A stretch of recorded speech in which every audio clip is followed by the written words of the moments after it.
तो दोस्तों, आज सेलिब्रेशन के इस मौके पे हम चल रहे हैं सीएमडी सर के पास, जहाँ पे गोमती ग्रामीण निधि लिमिटेड के सीएमडी सर बैठे हुए हैं, चेयरमैन सर। उनके आज के इस फंक्शन पे कुछ हम डिस्कस करेंगे। तो जैसे कि आप देख रहे हैं सीएमडी सर बैठे हुए हैं, तो सर से कुछ हम चर्चा करते हैं आज के सेलिब्रेशन पे। तो सर आज देखिए, गोमती ग्रामीण निधि लिमिटेड को 8 वर्ष पूरे हुए हैं। 9वें वर्ष में आज गोमती ग्रामीण निधि लिमिटेड ने प्रवेश किया है। तो सर आप कुछ बताइए गोमती ग्रामीण निधि लिमिटेड के बारे में, आज तक की उपलब्धियां, आपने कितने कस्टमर्स को भुगतान किया हुआ है, ये सारी चीजें आप थोड़े हमें डिटेल में बताइए, ताकि हम इसको ज्यादा से ज्यादा लोगों तक पहुंचा सकें और आपकी उपलब्धियों के बारे में बता सकें। सबसे पहले तो सबको नमस्कार। आज गोमती ग्रामीण का 8वां फाउंडेशन डे है। आप सभी को हार्दिक बधाई एवं शुभकामनाएं। आप अपना आशीर्वाद इसी तरह बनाए रहें गोमती ग्रामीण पर। आज हम लोग 8 इयर्स एनिवर्सरी मना रहे हैं। हमारी सभी ब्रांचों पे फंक्शन चल रहा है और 8 साल में जो हमारी अचीवमेंट है, हमने करीब करीब 1 लाख प्लस कस्टमर को हम लोग अपने साथ ऐड कर लिए हैं, जोड़ लिए हैं। 1 लाख कस्टमर हमारे यहाँ अकाउंट होल्डर हो गए हैं और 40,000 प्लस, मैं एक लगभग आंकड़ा बता रहा हूँ आपको कि 40,000 प्लस हमारे ऐसे कस्टमर हैं जो एक बार भुगतान लेके दूसरी बार हमारी संस्था में अपना अकाउंट ओपन कर चुके हैं। और आगे हम लोगों का निरंतर प्रयास है कि हम लोग इसी तरीके से अग्रसर रहें, आप लोगों को बेहतर से बेहतर सर्विस दें, बेहतर से बेहतर भुगतान दें और हमारी हेड ऑफिस से जो भी सहायता प्रदान हो सकती है वो हम हर ब्रांचों तक पहुंचाते रहते हैं, हर ग्राहकों तक पहुंचाते रहते हैं। इसके साथ ही साथ जो ब्रांच का मामला है, हम लोगों को अब अथॉरिटीज मिल चुकी है कि हम लोग आजमगढ़ के साथ साथ पूरे यूपी में ज़्यादा से ज़्यादा ब्रांचें ओपन करें। अच्छा, तो सर जैसे कि हमने आपके पूरे आजमगढ़ जिले भर में जो बैनर और होर्डिंग लगी हुई है, वहाँ पे हमने देखा है कि गोल्ड लोन शुभारंभ, तो सर उस पर कुछ हाईलाइट करेंगे जहाँ पे आपका गोल्ड लोन शुभारंभ स्टार्ट हो रहा है, इसके विषय में कुछ जानकारी देंगे। अभी आजमगढ़ जिले में जहाँ जहाँ हमारी शाखाएं हैं, वहाँ पे हम लोग गोल्ड लोन का स्टार्टअप कर रहे हैं आज एनिवर्सरी के दिन से ही, क्योंकि आज हम 9वें साल में प्रवेश कर गए हैं, तो हम लोग गोल्ड लोन का भी स्टार्टअप कर दिए। तो गोल्ड लोन हम अपनी सभी शाखाओं से करेंगे, लेकिन उसका जो फंड रिलीज होने का जो ऑप्शन होगा वो हेड ऑफिस से होगा और जो हमारी गोल्ड सुरक्षित रखने की व्यवस्था होगी हेड ऑफिस से होगी। लेकिन सभी लोग अपने अपने गोल्ड लोन को लेने के लिए ब्रांचों से अप्लाई कर सकते हैं, हमारे कार्यकर्ताओं के माध्यम से, हमारे एम्प्लॉइयों के माध्यम से अप्लाई कर सकते हैं। अच्छा, तो सर आप बता सकते हैं आपके वर्तमान समय में कहाँ कहाँ ब्रांच है, कितनी ब्रांच है, और आप आने वाले फ्यूचर में कितनी ब्रांच ओपन करने का 2024 एंड में कितनी ब्रांचें ओपन करने का टारगेट लेके चल रहे हैं? सबसे पहले तो आप जान लें कि आजमगढ़ जिले में करीब करीब हमारे 8 से 10 ब्रांचें चल रही हैं और जैसे जीएनपुर में है, आपके जहांगीरगंज में अभी ओपन करने जा रहे हैं हम, चंद्रापुर में है, आपके जो है राय सुल्तानपुर में है, महाराजगंज में है, आपके इधर देखा जाए तो आपके लखनऊ में भी हमारी ब्रांच बढ़ चुकी है। आप जहाँ बैठे हुए हमारी मेन ब्रांच है अजमत कोडलपुर, यहाँ से 2 ब्रांचें इंक्लूड होकर चलती हैं। एक अजमतपुर के नाम से चलती है, अलग उनकी व्यवस्थाएं, अलग मार्केट हैं। एक आजमगढ़ के नाम से चलती हैं। तो अनेक ब्रांच हमारे पास हैं। ऑनलाइन बिजनेस हमारा कई शहरों में चल रहा है, जो आपको होल्डिंग्स में, बैनर में मिल जाएगा, इंडिकेट किया गया उसमें कहाँ कहाँ हमारा ऑनलाइन बिजनेस चल रहा है। तो जहाँ जहाँ हम ऑनलाइन बिजनेस कर रहे थे पूरे पूर्वांचल में, अब वहाँ अपनी शाखाएं लेके जा रहे हैं। इस साल के एंड तक, यानी फाइनेंशियल ईयर खत्म होते होते कम से कम हम अभी 15 प्लस शाखाएं और डालने का प्रयास कर रहे हैं। अच्छा, तो सर बैंक की पारदर्शिता बनाए रखने के लिए आप क्या क्या सुविधाएं देते हैं, उनको कुछ हाईलाइट करेंगे? बहुत अच्छा क्वेश्चन है आपका।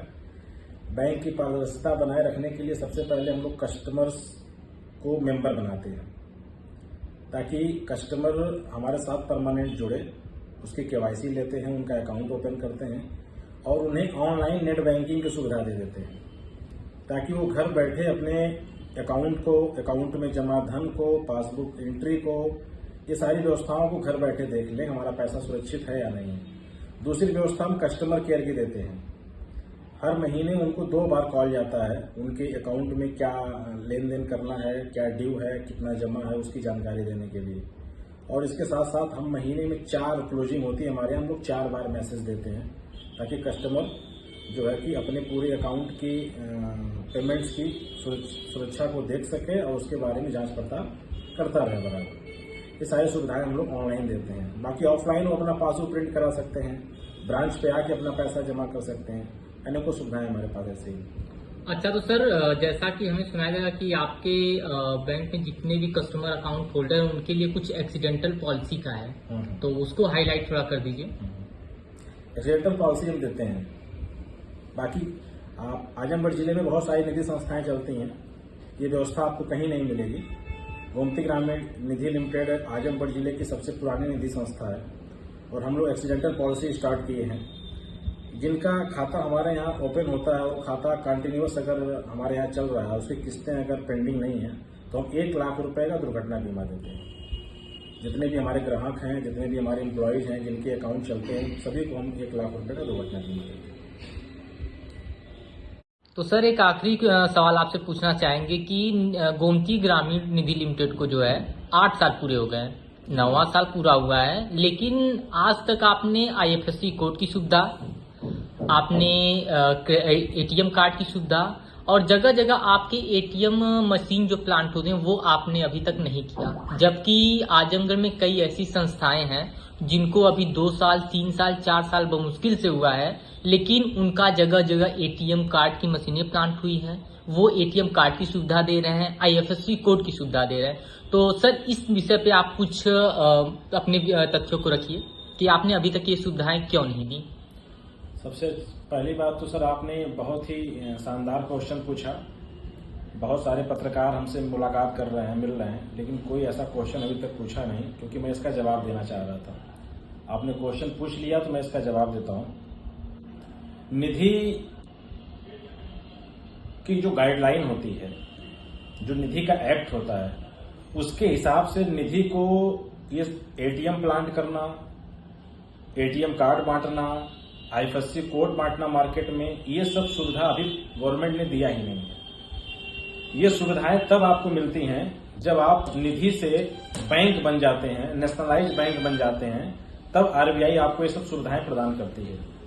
ठीक, जैसे मार्केट में बहुत सारी पुरानी निधियां थी जो 10 साल, 15 साल, 20 साल काम करके आज बैंक बन गई हैं, वो ये सब सुविधाएं मार्केट में प्रदान कर रही हैं। हाँ, जो लोग इस तरह की सुविधाएं आपको दे रहे हैं उस पर मैं आपको थोड़ा सा समझाना चाहूंगा कि वो लोग टाई अप किए हुए हैं, वो लोग API कनेक्ट कर लेते हैं, API खरीद लेते हैं, उसका एग्रीमेंट कर लेते हैं और API का एग्रीमेंट करके, जैसे RBL बैंक से, S बैंक से, बहुत सारे ऐसे बैंक पहले देते थे, आज वो लोग देना बंद कर दिए हैं, कुछ बैंक अभी दे रहे हैं, तो उनसे वो लोग API को कनेक्ट कर लेते हैं और कनेक्ट करके API को वो लोग IFSC और सेविंग अकाउंट की सुविधा देते हैं ग्राहकों को। लेकिन उसमें वॉलेट सिस्टम होता है, उसमें निधि का कोई रोल नहीं होता है। वो सारे खाते उन्हीं बैंक के खुलते हैं जिनसे वो टाई अप किए रहते हैं। कल को सॉफ्टवेयर, जो जिस संस्था का सॉफ्टवेयर चला रहे होंगे आप या निधि चला रहे हैं आप, उसका जो सॉफ्टवेयर होगा, कल को अगर वो डिस्टर्ब हो गया तो सारे कस्टमर के पैसे जो होते हैं वो गड़बड़ हो जाएंगे और सारे कस्टमर के पैसे गड़बड़ हो जाएंगे, सारे कस्टमर के पैसों में फ्रॉड हो जाएगा, पैसे मिक्स हो जाएंगे, विड्रॉल हो जाएंगे, डेबिट क्रेडिट हो सकते हैं, किसी में क्रेडिट हो गया, किसी में डेबिट हो गया, बहुत सारी इस तरह की ट्रेजेडी हो सकती है। तो ये सिक्योर व्यवस्था नहीं है, ये सिर्फ कस्टमर को लुभाने की, कस्टमर को बनाने की व्यवस्था है। अब बहुत सारी संस्थाएं जो ATM कार्ड और ATM बांट रही हैं, जगह जगह ATM लगा के बोल रही हमारा ATM है, उनका ATM नहीं होता है, ATM किसी और का होता है, होल्डिंग बैनर ही अपना लगा लेते हैं, तो ये उनको पैसा देते हैं अपने प्रचार प्रसार का। लेकिन जब उनके ओनर को ये बात पता चलती है कि यहाँ जिले लेवल पे हमारा जो एम्प्लॉई है वो किसी निधि कंपनी से टाई अप करके प्रचार करवा रहा है उसका निधि का, तो फिर वो उनका ATM का जो बैनर, होल्डिंग पोस्टर होता है, ब्रांडिंग होती है, वो सब हट जाती है। ये मार्केट बनाने वाली व्यवस्था नहीं है, मार्केट को और खराब करने वाली व्यवस्था है। तो मेरा सभी ग्राहकों से, सभी कार्यकर्ताओं से, जिला वासियों से, प्रदेश वासियों से यही कहना है, इस तरह की टाई अप व्यवस्था में न जाए। निधि का जो एक्ट है वो यही है कि ग्राहकों को मेंबर बनाना, उनका अकाउंट खोलना, उनको इन्वेस्टमेंट पार्टनर बनाना निधि में, और उसके अगेंस्ट सिक्योर लोन बांटना, जैसे गोल्ड लोन बांटना, FD के अगेंस्ट, RD के अगेंस्ट, डेली अकाउंट के अगेंस्ट, प्रॉपर्टी के अगेंस्ट सिक्योर लोन बांटने का ही निधि के पास पावर होता है, प्रावधान होता है। तो हम लोग वही काम, जेन्युइन काम करते हैं। हम लोग इस तरह का कोई टाई अप वाला काम नहीं करते। सर, गोमती ग्रामीण निधि लिमिटेड हेड ऑफिस पे आके बहुत अच्छा लगा। आपने हमें जानकारी साझा की, इसके लिए आपका बहुत बहुत धन्यवाद।